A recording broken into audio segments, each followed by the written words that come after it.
नमस्कार, स्वराज एक्सप्रेस में आप सभी का बहुत स्वागत है। मैं हूं आपके साथ प्रियंका गुप्ता। चलिए आपको सीधा लाइव ले चलते हैं, जहां 9 बजे यानी कि अभी मुख्यमंत्री मोहन बिंद की कोठी से होंगे राजभवन के लिए रवाना और प्रदेश अध्यक्ष वी डी शर्मा भी इसमें जा सकते हैं। मोहन यादव के साथ मंत्रिमंडल के विस्तार को लेकर चर्चा होगी, तो राज्यपाल से चर्चा की जाएगी। चलिए आपको सीधा लाइव ले चलते हैं। आज मध्य प्रदेश में मोहन यादव मंत्रिमंडल का पहला विस्तार होगा। मंत्रियों का शपथ ग्रहण दोपहर 3:30 बजे से होगा और सीएम मोहन यादव ने 2 दिन तक दिल्ली में पार्टी के बड़े नेताओं से मुलाकात की है, जिसमें राष्ट्रीय अध्यक्ष जेपी नड्डा भी शामिल हुए थे। मुलाकात में मंत्रियों का नाम फाइनल हुए हैं और सोमवार सुबह शपथ ग्रहण राजभवन में हो सकता है, जिसकी तैयारियां चल रही हैं। कैबिनेट विस्तार में प्रहलाद पटेल, कैलाश विजयवर्गीय, राकेश सिंह, विश्वास सारंग और गोपाल भार्गव, रीति पाठक, संपत्तिया उइके, तुलसी सिलावट, प्रद्युम्न सिंह तोमर, विष्णु खत्री, जयंत मलैया, अर्चना चिटनीस, भूपेंद्र सिंह और गोविंद सिंह राजपूत, भगवान दास सबनानी, निर्मला भूरिया, रमेश मेंदोला, संजय पाठक, मीना सिंह, अजय विश्नोई, अशोक रोहाणी, हेमंत खंडेलवाल, प्रदीप लारिया, ब्रजेंद्र प्रताप सिंह, रामेश्वर शर्मा, शैलेंद्र जैन और अनिल जैन, और इसके साथ ही जय सिंह मराबी, राव उदय प्रताप सिंह को भी मंत्री बनाया जा सकता है।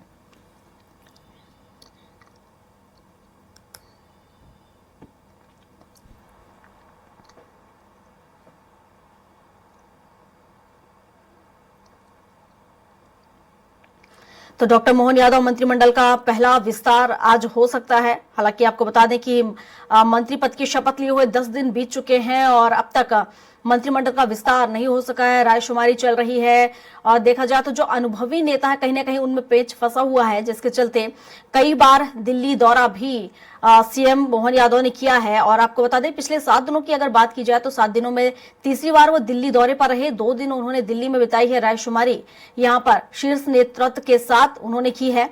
हालांकि अब कयास लगाए जा रहे हैं कि दिल्ली में नाम फाइनल हो चुके हैं और आज पहला मंत्रिमंडल विस्तार हो सकता है, जिसमें राजभवन पहुंचे सीएम मोहन यादव। आपको बता दें कि राजभवन पहुंचे हैं सीएम मोहन यादव। यहां पर राज्यपाल के साथ मुलाकात करेंगे।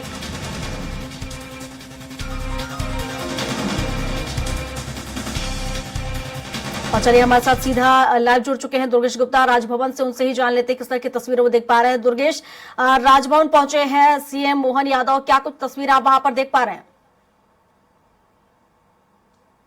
स्पष्ट तौर से प्रियंका, ये राजभवन की तस्वीरें हैं। यहाँ पर कुछ ही समय पहले मुख्यमंत्री मोहन यादव राजभवन पहुंच चुके हैं। चूंकि देखा जा रहा था कि जिस तरीके से मंत्रिमंडल के विस्तार को लेकर काफी समय से कवायद चल रही थी, जद्दोजहद चल रही थी, जहां तक कि मुख्यमंत्री मोहन यादव को तीन बार दिल्ली जाना पड़ा और दिल्ली में जो हाईकमान है, हाईकमान से बैठकर चर्चा करना पड़ा, गहन मंथन करना पड़ा मंत्रिमंडल के विस्तार को लेकर। वहीं अगर बात की जाए तो आज फिलहाल भारतीय जनता पार्टी की तरफ से उनको हरी झंडी मिली है मंत्रिमंडल के विस्तार को लेकर, और उसी विषय में चर्चा करने के लिए राजभवन मोहन यादव पहुंचे हैं। मोहन यादव ने कल ऑफिशियल तौर से भी बयान दिया था कि कल यानी कि आज 3:30 बजे तक मंत्रिमंडल का विस्तार हो जाएगा। मंत्रिमंडल का जो मोहन यादव का जो कैबिनेट है, उसमें कैबिनेट में कई विधायकों को जगह मिल सकती है। तमाम तरह के अगर तस्वीरें देखी जाए तो राजभवन की ये तस्वीरें हैं, जहां से अभी मोहन यादव यहां राजभवन की तरफ अंदर पहुंचे हैं और यहां पर राज्यपाल से मुलाकात करके चर्चा करेंगे कि मंत्रिमंडल के शपथ ग्रहण के शपथ समारोह को लेकर यहां पर राज्यपाल को अवगत कराएंगे और उसी तारतम्य में 3:30 बजे तमाम मंत्रियों को यहां पर शपथ दिलाई जाएगी। जी बिल्कुल दुर्गेश, और माना जा रहा है कि आज पहला जो मंत्रिमंडल विस्तार है वो हो सकता है।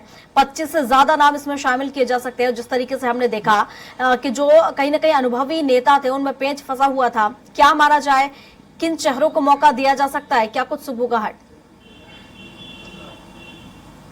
बिल्कुल स्पष्ट तौर से अगर देखा जाए प्रियंका, तो देखा जा रहा था भारतीय जनता पार्टी में कि अगर चेहरों की बात करें तो भारतीय जनता पार्टी को क्षेत्रीय समीकरण, जातिगत समीकरण, इन तमाम समीकरणों को साधने के साथ में भारतीय जनता पार्टी के उन वरिष्ठ नेताओं को भी साधना था, जिन वरिष्ठ नेताओं को, जिन दिग्गज नेताओं को भारतीय जनता पार्टी ने इस बार 2023 विधानसभा चुनाव में मैदान में उतारा था। नाम के तौर पर अगर देखा जाए तो जिस तरीके से राकेश सिंह, कैलाश विजयवर्गीय, प्रहलाद पटेल, रीति पाठक, ये तमाम ऐसे दिग्गज नेता थे जो कि सांसद थे और जो केंद्र थे, केंद्र के नेता थे और यहाँ पर विधानसभा में इनको चुनाव में उतारा गया था। इन नेताओं को भी साधने के साथ साथ में इनको भी भारतीय जनता पार्टी को बड़े मंत्रिमंडल में जगह दी जा सकती है। उसके अलावा अगर बात की जाए तो जातिगत और क्षेत्रीय समीकरण भी भारतीय जनता पार्टी को साधने के साथ साथ में कवायद करनी थी। और उसी तारतम्य में अगर बात की जाए तो कहीं ना कहीं जिस तरीके से सुर्खियां चल रही थी कि हर संसदीय क्षेत्र से भारतीय जनता पार्टी एक मंत्री चुन सकती है, एक मंत्री दे सकती है और इसके अलावा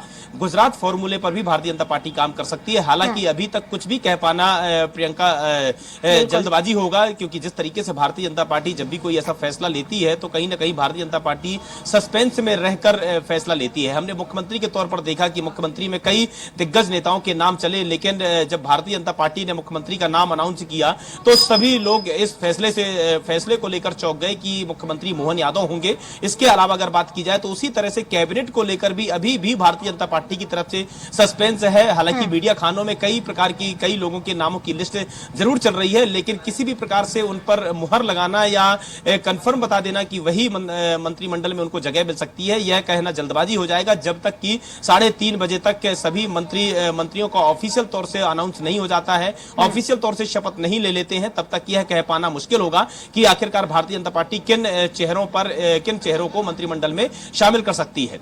लेकिन जिस तरीके से अगर बात की जाए तो देखा जाए तो आगामी समय में लोकसभा चुनाव है और लोकसभा चुनाव के साथ साथ में तमाम दिग्गज नेताओं को, तमाम क्षेत्रीय समीकरणों को, तमाम जातिगत समीकरणों को साधने के साथ साथ में भारतीय जनता पार्टी कैबिनेट में उन चेहरों को जगह दे सकती है जो कि क्षेत्रीय, जातिगत और वरिष्ठ नेताओं को साधने में भारतीय जनता पार्टी कामयाब रहे। जी बिल्कुल दुर्गेश, और हालांकि जिस तरह से ये भी सुगबुगाहट देखने को मिल रही है, कयास ये भी लगाए जा रहे हैं कि जो 3 बार से मंत्री रहे हैं उन्हें मंत्रिमंडल में जगह नहीं दी जाएगी और इसके साथ ही युवा चेहरों को जगह देने की बात की जा रही है। तो आखिर इनके बीच कैसे सामंजस्य बिठाएगी बीजेपी? बिल्कुल स्पष्ट तौर से अगर प्रियंका देखा जाए तो जिस तरीके से गुजरात फॉर्मूले पर भी भारतीय जनता पार्टी काम कर सकती है। गुजरात फॉर्मूले में भारतीय जनता पार्टी ने नो रिपीट सिस्टम फॉर्मूला लागू किया था, यानी कि जो पहले काफी समय से मंत्री रह चुके हैं उनको मौका ना देकर नए चेहरों को भारतीय जनता पार्टी ने गुजरात में मौका दिया था। और वही कयास लगाए जा रहे हैं मध्य प्रदेश में कि मध्य प्रदेश के कैबिनेट में भी उन्हीं इसी प्रकार से फॉर्मूला भारतीय जनता पार्टी अपना सकती है, जिसमें नो रिपीट सिस्टम लागू होगा, यानी कि कुछ ही नेताओं को मौका दिया जाएगा जो पहले मंत्री रह चुके हैं, वो इस बार भी कैबिनेट में जगह मिल सकती है। मुख्यतः अगर देखा जाए तो ज्यादातर वह ऐसे चेहरे होंगे जो कि नए चेहरे होंगे, जो पहले मंत्री नहीं रह चुके हैं और करीब 3 बार से ज्यादा विधायक हैं, उनको मौका दिया जा सकता है। इसके अलावा अगर बात की जाए तो हर संसदीय क्षेत्र से भारतीय जनता पार्टी ने फॉर्मूला तय किया था कि हर संसदीय क्षेत्र में एक मंत्री दिया जा सकता है, यानी कि 29 लोकसभा सीटों में से मध्य प्रदेश की हर लोकसभा से एक मंत्री भारतीय जनता पार्टी निकाल कर दे सकती है। तो यह 2 फॉर्मूले पर भारतीय जनता पार्टी काम कर सकती है। इसके अलावा अगर बात की जाए तो वरिष्ठता के आधार पर अगर देखा जाए तो तमाम दिग्गज नेता जिनको भारतीय जनता पार्टी ने 2023 विधानसभा चुनाव में मैदान में उतारा था, उन दिग्गज नेताओं को भी साधने के साथ साथ में उन दिग्गज नेताओं को भी कैबिनेट में जगह मिलेगी। क्योंकि जिस तरीके से देखा जा रहा था कि मुख्यमंत्री के नाम पर इन सभी दिग्गज नेताओं का नाम चल रहा था रेस में, लेकिन मोहन यादव को मुख्यमंत्री बनाया गया। अब इसके बाद में इन दिग्गज नेताओं को भी भारतीय जनता पार्टी को साधना है, उनकी भूमिका में भी निर्णय लेना है भारतीय जनता पार्टी को। अगर देखा जाए तो जिस तरीके से हमने नरेंद्र सिंह तोमर को देखा कि विधानसभा अध्यक्ष बना दिया गया, उसके अलावा अगर बचते हैं तो प्रहलाद पटेल, कैलाश विजयवर्गीय, रीति पाठक, राकेश सिंह राव, उदय प्रताप सिंह, यह ऐसे चेहरे हैं जो कि एक दिग्गज नेताओं के रूप में इनका चेहरा निकलकर सामने आता है। और इन चेहरों को साधने के लिए इन दिग्गज नेताओं को भी भारतीय जनता पार्टी इनकी भी भूमिका तय करेगी। तो स्पष्ट तौर से यह माना जा सकता है कि इनको भी कैबिनेट में जगह मिल सकती है। जी बिल्कुल दुर्गेश, जाहिर तौर से लोकसभा चुनाव नजदीक है, ऐसे में लोकसभा चुनाव को देखते हुए ही जो कैबिनेट विस्तार है वो किया जाएगा। फिलहाल शुक्रिया आपका तमाम जानकारियों के लिए। चलिए आपको सीधा राजभवन ले चलते हैं, जहां से हमारे सहयोगी दुर्गेश गुप्ता हमारे साथ जुड़े हुए हैं, उनसे जान लेते हैं। दुर्गेश, आज जैसा कि देखा जाए मंत्रिमंडल विस्तार होना है और मुख्यमंत्री भी वहां पर पहुंच चुके हैं, क्या कुछ अब तस्वीरें आप देख पा रहे हैं चूंकि आज मंत्रिमंडल विस्तार होना है? बिल्कुल प्रियंका, यह तस्वीरें आप देख सकते हैं। यहाँ से जो मुख्यमंत्री हैं मोहन यादव राज्यपाल मंगू भाई पटेल से मुलाकात करके यहाँ से निकल चुके हैं। हमें भाई साहब, अरे भैया किसी की फ्रेम नहीं बनेगी, 1 मिनट रुक जाइए। कितने नाम है सर? अरे यार क्या कर रहे हो सर? कितने लोग सर मंत्री बन रहे हैं सर? हाँ प्रधानमंत्री नरेंद्र मोदी जी के नेतृत्व में यशस्वी गृहमंत्री माननीय अमित शाह जी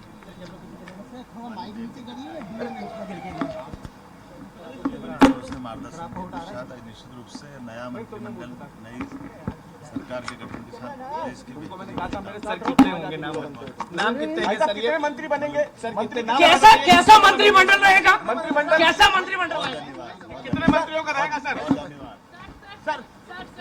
तो स्पष्ट तौर से यह तस्वीर है, आप देख सकते हैं राज्यपाल मंगू भाई पटेल से, यहाँ पर राज्यपाल मंगू भाई पटेल से मुलाकात कर सीएम बाहर निकले हैं। उनका जिस तरीके से यहाँ पर उनकी मुलाकात हुई है, आज शपथ समारोह हो सकता है, शपथ ग्रहण हो सकता है मंत्रियों का, और मंत्रियों को जगह दी जा सकती है। मोहन यादव के कैबिनेट में आज पहला विस्तार मोहन यादव के मंत्रिमंडल के कैबिनेट का विस्तार हो रहा है। जी प्रियंका जी। बिल्कुल जाए तौर से दुर्गेश, हालांकि जिस तरीके से हमने देखा कि सीएम बाहर निकले हैं, हालांकि अभी भी देखा जाए तो अभी भी जिस तरीके से सस्पेंस हमने लगातार देखा है, बीजेपी बरकरार रखती है और यही वजह है कि कुछ भी कहने से यहाँ पर मंत्री जी बचते नजर आए हैं। हालांकि अब देखने वाली बात तो ये है दुर्गेश की किस तरह से मंत्रिमंडल का विस्तार होगा, क्या कुछ यहाँ पर चौंकाने वाले नाम निकलकर सामने आएंगे, चूंकि जिस तरह से हमने पिछली बार देखा है और जैसा कि हमेशा से चौंकाने वाले नाम निकलकर सामने आए। देखने वाली बात यह होगी कि किस तरह से यहाँ पर नाम होंगे और कौन से नाम होंगे जो मंत्रिमंडल में शामिल किए जाएंगे। फिलहाल शुक्रिया आपका तमाम जानकारियों के लिए।